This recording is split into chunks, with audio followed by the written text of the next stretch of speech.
So it's like, okay, oh, that's a little chicken, isn't it? Yeah, okay. So he likes chicken and so on and so forth.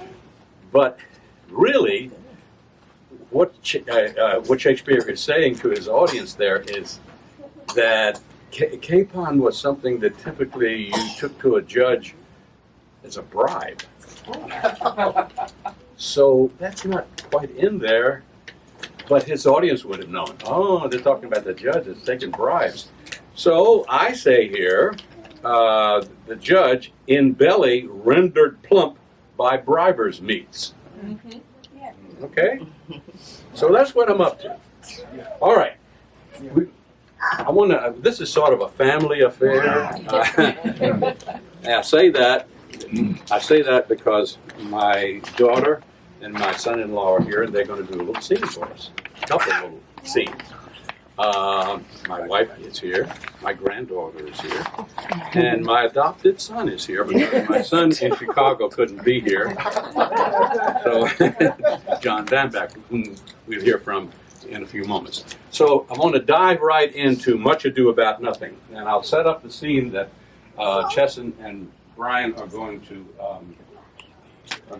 do. Some of you all know Much Ado About Nothing, but in case there's someone here that may not, I'm going to set it up.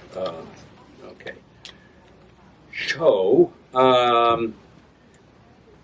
in Much Ado About Nothing, battle-weary soldiers are coming home, and they're invited by the governor, Leonato, there in Messina, to spend some R&R time on his estate. Benedict is a returning soldier, and Beatrice is a friend of the family. She's just sort of hanging around at the governor's palace.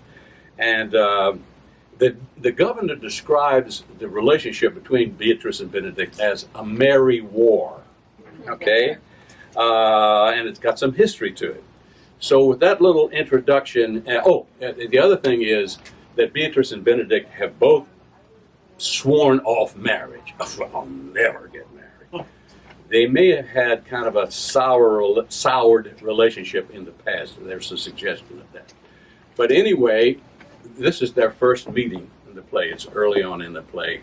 And we have Chesson as Beatrice and my son-in-law, who is a drama teacher at Arkansas, Brian, to do this scene for you.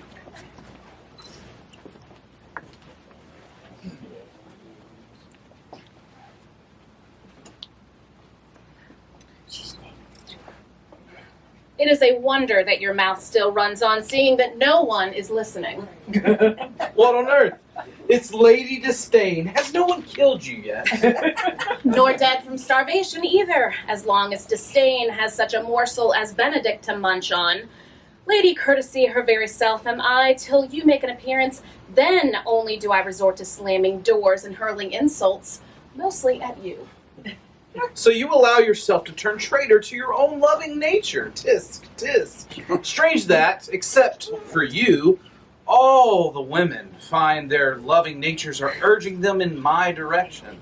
I'd have my pick if I were the falling in love type, which, regretfully, I'm not. Oh, no regrets on our part. With your romancing, these women would have known pleasures akin to the Great Plague. In one thing you and I are alike, the temperature of our blood, cold. I'd rather hear my dog bark at a crow than a man swear his love for me. God keep your ladyship in that mind forever. Else will it be the fate of some unsuspecting gent to find his face clawed to shreds. Had he your face, a few gouges would hardly be noticeable. So much for originality. You repeat and repeat. Teaching parrots is what you should take up. Oh, what's a little pleasant chatter? Better a bird like me than a beast like you, able but to neigh and hee-haw all the day. I have always wanted a horse with the speed of your tongue that runs on without let-up. In God's name, woman, you've worn me out. The day is yours. Oh, no! Pulling up lame is a ruse. It worked in the past, but I'm on to you this time. Stay in your saddle. The race is on. Okay, good. All right. Let's see how the relationship goes on. Because this is what happens. There are a couple of little couple little threads, a couple little actions in the, and it goes like this. The people that are in the play, they say, what are we going to do? We're back from the war. What are we going to do to entertain? I know. Let's set for ourselves the project of getting Beatrice and Benedict together. And we'll have all sorts of little plans to do that. So that's one of the things. The other thing is that Claudio, one of the soldiers, has come. He's taken one look at Hero, the governor's daughter, and he's decided he is absolutely in love. And they've decided to get married. There's a lot of stuff that goes on. What happens, though, is that there is John the Bastard. I thought maybe John the Bastard may have been here today. He did the Bastard for me back at Providence High School way long time ago.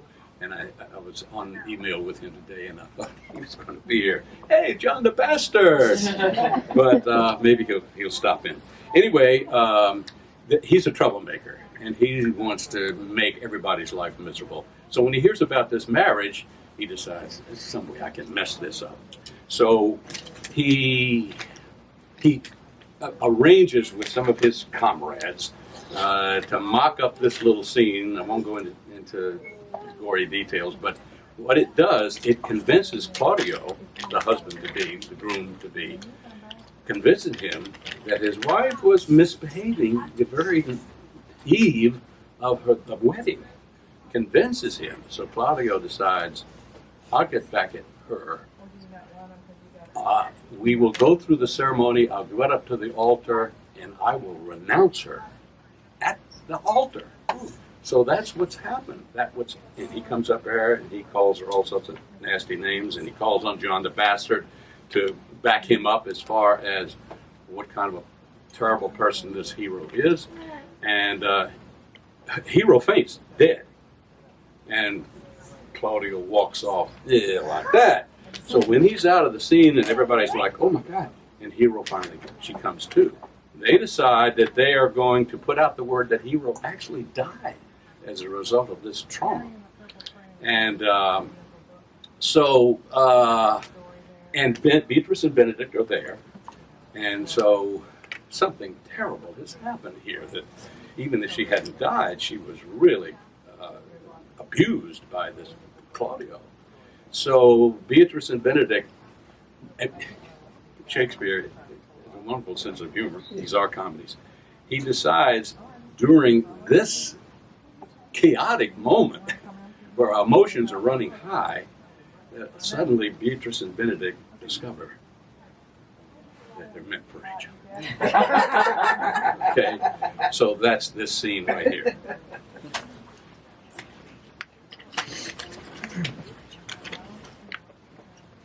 Lady Beatrice, have you wept all this while? Yes, and I will weep some more, too. I wish I could console you. Don't. You don't see me fighting back the tears, do you? You said it, and I believe it, too. Your cousin has been wronged. There is nothing I wouldn't give for a man to avenge her. Couldn't someone take on that task simply out of friendship? I'd certainly welcome that. Alas, there's no such friend. Could a man like me do it? It's actually a man's job, but you are not the man. I am the man who loves you more than anything in the world. How's that for strange? I can't think of anything stranger. But I would as easily say that I love you more than anything in the world. Saying is one thing, but believing, well, I wouldn't believe me if I were you, even though it's not something I'd lie about. Not saying that I do, I'm not saying I don't. I don't know what I'm saying. Hero's situation has gotten me so upset. On my sword, I'll swear, Beatrice, that you love me.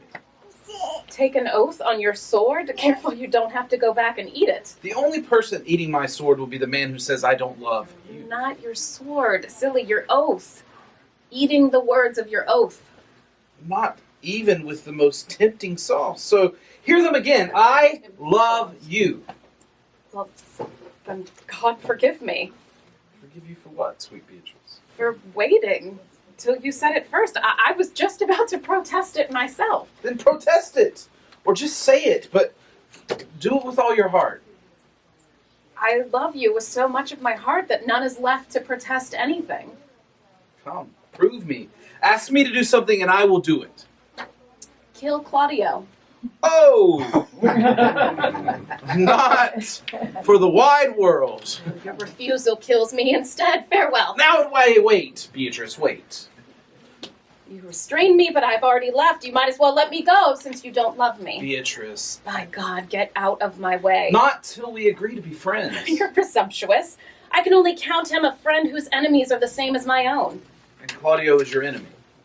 Has he not proved himself a complete villain by slander, scorn, and dishonor to my kinswoman? Oh, that I were a man. Can you believe he actually let her put on her wedding gown and walk down the aisle, even took her hand in his before he did what he did? God, that I were a man, I would eat his heart in the marketplace. Hear me now, Beatrice. Talk with a man on her bedroom balcony? Wasn't that just like her? Yes, I mean no. Oh, sweet hero, how you are wronged, how you are slandered, how you are destroyed. Beatrice, I think... Princes and counts. What prince of a story did our prince pronounce? And from Count Soufflé, the stuff of puff, an account of no account. Oh, that I were a man so I could stand up to him, or know a man who could stand in for me. But these days men are only good for curtsying. Where once there was a dash of valor, now only the flash of flattery. Men have turned talkers and flourish in everything. The one who tells a lie and will not budge is put in a class with Hercules. Oh, well, I cannot wish myself into being a man, so I will stay a woman and die of grieving. Wait! Just wait now! Beatrice, by this hand, I swear I love you. Prove that love. Use your hand in some other way than by swearing by it. Do you really think, deep down, that Claudio himself is the true culprit here? Yes, as I have a thought or a soul. Then I'm your man, and I will challenge him. I take leave with a kiss of your hand,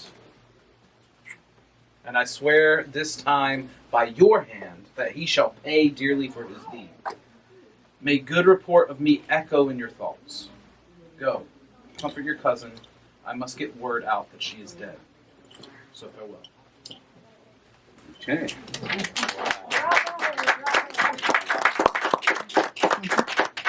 And the story keeps going on, and finally the police department of this little city, headed up by Dogberry, he's the most inept chief of police possible. Anyway, they sort of stumble on evidence that the setup that John the Bastard set up, that it was a fraud, and that she's hero, the bride to be, that she's innocent, she did not do the deed, and so on and so forth. And so Claudio finds this out. But he still thinks that she died as a result of the trauma at the wedding, at the altar. So he goes to the father. He said, what can I do? What can I do? This is what you can do. Every year, you can go to her, to the cemetery, to her tombstone, and you can perform a memorial ritual, which includes a song. And so Claudio makes up the song, and Gene Custer wrote the music to the song, and John Van Back is going to play this dirge. Now, don't weep. Don't weep, because the lady that he's memorializing is actually alive.